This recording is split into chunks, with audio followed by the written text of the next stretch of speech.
News 18 ഒരു ചെറിയൊരു വാർത്ത. ഒരു ജീവന്റെ വാർത്തയാണ്. ആ വാർത്ത കണ്ടപ്പോൾ അത് കൗതുകമാണോ? അനുഭവമാണോ? എന്നൊക്കെ തോന്നിപ്പോയി. പക്ഷേ അത് ഒരു മരണ വാർത്തയായതുകൊണ്ടും, മരിച്ചത് ഒരു റിട്ടയർഡ് പോലീസുകാരനായതുകൊണ്ടും, വെറുതെ ഒന്ന് പറഞ്ഞു പോകാമെന്ന് കരുതി. വെറുതെ. കാര്യം പോലീസുകാരുടെ ഭാഗത്തു നിന്നും വളരെ നല്ല അനുഭവമാണ് മിക്ക പോലീസുകാരുടെ ഭാഗത്തു നിന്നും എനിക്കുണ്ടായത്. കൊള്ളാവുന്ന കുറച്ച് പോലീസുകാരുടെ കാരുണ്യം കൊണ്ട് കുറച്ച് ദിവസം 1-2 ദിവസം അകത്ത് കിടക്കാനും സാധിച്ചിട്ടുണ്ട്. അതായത് ബെയിലബിള് എങ്ങനെ റിമാൻഡ് റിപ്പോർട്ടൊക്കെ എഴുതി വിടുപ്പിച്ച് കണ്ട് ജയിലിലാക്കാം എന്നത് പഠിച്ചിട്ട്. അപ്പൊ അതൊക്കെ കൊണ്ടാണ് ഇങ്ങനെ പോലീസുകാർ അപകടത്തിൽപ്പെടുന്ന വാർത്ത കാണുമ്പോഴും മരണപ്പെടുമ്പോഴും അവർക്ക് അവാർഡ് കിട്ടുമ്പോഴും ഒക്കെ നമ്മൾ ശ്രദ്ധിക്കുന്നത്. ഇതൊരു പ്രതികാരമൊന്നും അല്ല കേട്ടോ, നമ്മുടെ ഒരു അനുഭവം പറഞ്ഞതാണ്.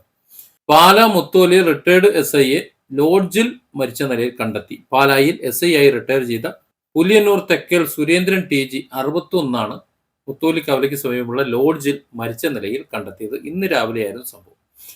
വാർത്ത പറയുന്നത് അദ്ദേഹം റിട്ടയർ ചെയ്ത ശേഷം കടപ്പാട്ടൂരിലെ ഒരു പെട്രോൾ പമ്പിൽ ജോലി ചെയ്യായിരുന്നെന്നും വീട്ടുകാരുമായി പിണങ്ങി കഴിയായിരുന്നെന്നും. റിട്ടയർഡ് SI ആയി വിരമിച്ചിട്ടുണ്ടെങ്കിൽ അദ്ദേഹത്തിന് കഴിഞ്ഞു പോകാനുള്ള പണം കിട്ടുന്നുണ്ടാവും എന്നാണ് ഞാൻ മനസ്സിലാക്കുന്നത്. പിന്നെ എന്തിനാണ് പെട്രോൾ പമ്പിൽ പോയി ജോലി ചെയ്തത് എന്നൊന്നും മനസ്സിലാകണില്ല.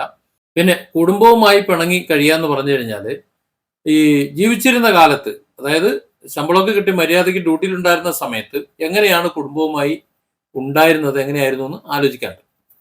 അതായത് ഈ പോലീസുകാരൻ മരണപ്പെട്ടു പോയി, മരിച്ചവരെ കുറിച്ച് നമ്മൾ അനാവശ്യം പറയാൻ പാടില്ല എന്നാണ്. പക്ഷെ ഇത്തരത്തിൽ റിട്ടയർഡ് ആയതിനു ശേഷം കുടുംബവുമായി പ്രശ്നം ഉണ്ടാകുന്നുണ്ടെങ്കിൽ ഒരുപാട് കാര്യങ്ങൾ അതിൽ നിന്ന് വായിച്ചെടുക്കാനുണ്ട്. ജീവിതത്തിന്റെ നല്ല കാലത്ത് കുടുംബത്തിന് വേണ്ടി ജീവിച്ചിട്ട് വയസ്സാം കാലത്ത് അതും വരുമാനം നിലയ്ക്കുമ്പോൾ പെൻഷൻ മാത്രമുള്ള സമയത്ത് പുറന്താടണമെന്നുണ്ടെങ്കിൽ ഒന്നുകിൽ അയാൾ ഒരു പോലീസുകാരനായിരുന്നിരിക്കണം, അതല്ലെങ്കിൽ ഒരു മനുഷ്യനാകാൻ കഴിയാതിരുന്നിരിക്കണം. രണ്ടായാലും ഇത് പോലീസുകാർക്ക് ഒരു മാതൃകയാകണം. ഞാൻ പറഞ്ഞ ഈ മരണമല്ല മാതൃകയാകണമെന്ന് പറയുന്നത്. മരണസമയത്ത് കുടുംബങ്ങൾ നന്നായി നമ്മളോടൊപ്പം സന്തോഷത്തോടെ സ്നേഹത്തോടെ വേണമെന്നുണ്ടെങ്കിൽ നമ്മൾ സർവീസ് ചെയ്യുന്ന സമയത്ത് നമ്മുടെ മുന്നിൽ പിടിച്ചുകൊണ്ട് വരുന്നവര് കള്ളക്കേസിലായാലും അല്ലാത്ത കേസിലായാലും പെട്ടുപോണവരായാലും ക്രിമിനലുകളുണ്ട്, അവരുടെ കാര്യമല്ല കേട്ടോ ഞാൻ പറയുന്നത്. അവരെ നമുക്ക് വിട്ടേക്കാം, അത് പോലീസുകാർ നിങ്ങൾ ഇഷ്ടംപോലെ നിങ്ങൾ കൈകാര്യം ചെയ്തോളി. പക്ഷെ നിങ്ങളുടെ മുന്നിൽ വരുന്ന എല്ലാവരും ക്രിമിനലുകളല്ല. അപ്പോൾ അത്തരത്തിലുള്ള ആൾക്കാരുടെ കുടുംബവും അവരുടെ ജീവിതവും അവരുടെ തൊഴിലും അവരുടെ എല്ലാം കുളം തോണ്ടി കുത്തുപാള എടുപ്പിച്ചിട്ട് ഡ്യൂട്ടി നിർവഹിക്കുന്ന കുറച്ച് പോലീസുകാരുണ്ടല്ലോ. സാധാരണ അത്തരക്കാരെയാണ് ഇങ്ങനെ ചില അവസ്ഥയിൽ, ജീവിതത്തിന്റെ അവസാന അവസ്ഥയിൽ കണ്ടുവരുന്നത്. അവരുടെ ആ പ്രതാപകാലത്ത് ആൾക്കാരെ പിടിച്ച് ഇടിച്ച് പിഴിഞ്ഞ് കള്ളക്കേസെടുത്ത് നരകിപ്പിച്ചവർ, അവർ പിന്നീട് തിരിച്ച് കേസ് കൊടുക്കും. തിരിച്ച് കേസ് കൊടുത്തിട്ട് പെൻഷൻ പറ്റാതെ അല്ലെങ്കിൽ സ്ഥാനക്കയറ്റം കിട്ടാതെ നട്ടം തിരിയുന്ന കുറച്ച് പോലീസുകാരുണ്ട്. അവർ ഈ പ്രതികൾ, അന്ന് പ്രതിയായിരുന്നവർ, പിന്നെ ഈ പയ്യന്മാരുടെ, അതായത് അവർക്കെതിരെ കേസ് കൊടുത്തവരുടെ കാല് പിടിക്കുന്ന പല സന്ദർഭങ്ങളും കണ്ടിട്ടുണ്ട്. ചുരുക്കം പറഞ്ഞാൽ പോലീസുകാർ പലവിധമാണ്.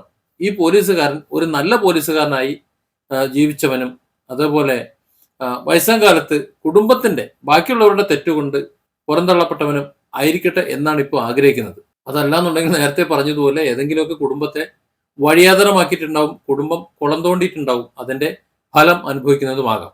ഞാനിത് പറയുന്നത് പോലീസുകാരെ ഒരുപാട് സ്നേഹിച്ച് അവർക്ക് വേണ്ടി ഒരുപാട് പ്രവർത്തിച്ച് കേരളത്തിൽ 3.5 കോടിയിൽ ഞാൻ മാത്രം എത്ര പേർക്ക് വേണ്ടിയിട്ടാണ് ഞാൻ ഇറങ്ങിയത്.